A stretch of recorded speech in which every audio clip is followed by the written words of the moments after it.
நேரத்தை வீணாக்கும் போது கடிகாரத்தை பார், ஓடுவது முள்ளல்ல உன் வாழ்க்கை, என்ன வரிகள்ல. அதே போல தான் ஒரு ஸ்டோரி இருக்குது, எறும்பும் வெட்டுக்கிளியும் அப்படிங்கிற ஸ்டோரி. நம்ம எல்லாருமே சின்ன வயசில் கேள்விப்பட்டிருவோம். சைல்ட்ஹுட்டில் இருக்க எல்லாத்துக்குமே ஒரு மோஸ்ட் ஆஃப் ஃபேவரட் ஸ்டோரியாகவே இது இருக்கும், இன்க்ளூட் மீ. எனக்குமே ரொம்ப ரொம்ப பிடிக்கும். ஒரு இந்த ஸ்டோரியெலாம் கேட்கும்போது ஒரு இன்ஸ்பைராக இப்படி தான் இருக்கணும் அப்படிங்கிற மாதிரிலாம் எனக்கு தோணும்.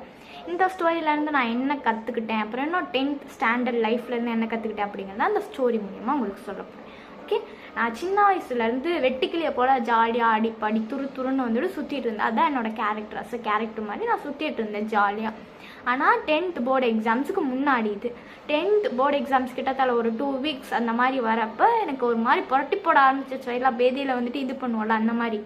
ஏன் அப்படின்னா நான் ஒன்றுமே படிக்கலை. இந்த வின்டர் சீசனுக்கு அது எந்த வெட்டுக்கிளி சேர்த்து வைக்காத மாதிரி நான் எதுவுமே சேர்த்து வைக்கல. நான் போர்டு எக்ஸாம்ஸ்க்கு நான் எதுவுமே படிக்கலை.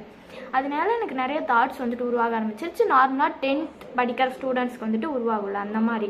ஐயோ நம்ம எதுவுமே படிக்கலையே, நம்ம என்ன மார்க் வாங்க போகிற 400 அபோவாச்சும் வாங்கணும் அப்படின்னா தான் ஒரு கெத்தாக இருக்கும்ல, இல்லாட்டி அசிங்கமாக இருமே அந்த மாதிரிலாம் நிறையா தோணுச்சு. ஏன்னா 400 அபோவ் அப்படிங்கிறது ஒரு டீசெண்டான மார்க் அப்படின்னு சொல்லலாம். அந்த மார்க்காச்சும் நம்ம வாங்கணுமே அப்படிங்கிற மாதிரி வந்துட்டு இருந்துச்சு. ஓகே, ஆனது ஆயிடுச்சு. இப்போ என்ன பண்ண போகிறோம், 100% என்ன 200% என்னோட ஹார்ட் ஒர்க் போட்டு நான் படிப்பேன். கண்டிப்பாக நைட்டு பகல் நான் உட்காந்து படிப்பேன் அப்படின்னு சொல்லிட்டு ஒரு போர்டு எக்ஸாம் ஸ்டார்டிங் டேஸ்லேருந்து ஃபுல்லுமே என்னோடய எஃபெக்ட்லாம் போட ஆரம்பித்தேன்.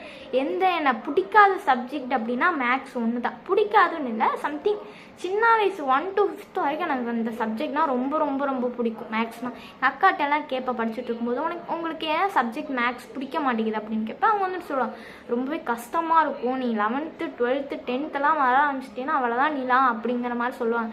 என்னடா என்ன கூட்டல் கழித்தல் தானே இருக்கும், நீங்களாம் என்ன புரட்டி போடுறீங்களா அப்படிங்கிற மாதிரிலாம் எனக்கு தோணும். ஆனால் இப்போ தான் புரியுது. எனக்கு 6th to 8th வரைக்கும் படிச்சிருந்தா கூட எனக்கு ரொம்ப ஈஸியாக இருந்திருக்கும். நான் அப்போல்லாம் கேர்லெஸ்ஸாக விட்டுட்டேன். அதுக்கப்புறம் நான் 9th படிக்கும்போது எனக்கு ஒன்றுமே புரியல. 10th போர்டு எக்ஸாம்ஸ் முன்னாடி வரைக்குமே நான் ஃபெயில் ஆகிட்டு தான் இருந்தேன். இதுதான் ரியாலிட்டி. அதுக்கப்புறம் எங்கள் அக்கா சொல்லி கொடுத்து, ஓகே 75 அபோவாச்சும் வாங்குகிறோம் அப்படிங்கிற மாதிரி ஒன்று பண்ணி படித்து நைட்டு பகல் 1 மணி வரைக்கும் எல்லா சப்ஜெக்ட்டுமே நான் படித்தேன். இன்க்ளூட் மேக்ஸ் வந்துட்டு ரொம்பவே படித்தேன். 2 மணி வரைக்கும்லாம் மேக்ஸ் படித்தேன் நைட்டில் உட்காந்து. ஸோ அதுக்கு ஒரு பே ஆஃப் கண்டிப்பாக வரும்னு நினைக்கிறேன். குட் மார்க்ஸ் வரும்னு எனக்கு கான்ஃபிடென்ட் இருக்குது. வரும் கண்டிப்பாக. ஆனால் நான் எறும்பு மாதிரியே கொஞ்சம் கொஞ்சமாக படிச்சிருந்தா கூட, கொஞ்சம் கொஞ்சமாக சேர்த்து வைக்கிற மாதிரி கொஞ்சம் கொஞ்சமாக படிச்சிருந்தா கூட நான் போர்டு எக்ஸாம்ஸில் நான் இன்றைக்கி ஒரு நல்ல மார்க்ஸ் வந்துட்டு ஸ்கோர் பண்ணியிருப்பேன். எனக்கு அந்த படிப்பு திறன் இருக்குது, பட் அது வந்துட்டு காட்டுறதுக்கு டைம் எனக்கு இல்லை. அதுதான். ஆனால் கொஞ்சம் கொஞ்சமாக படிச்சிருந்தா கண்டிப்பாக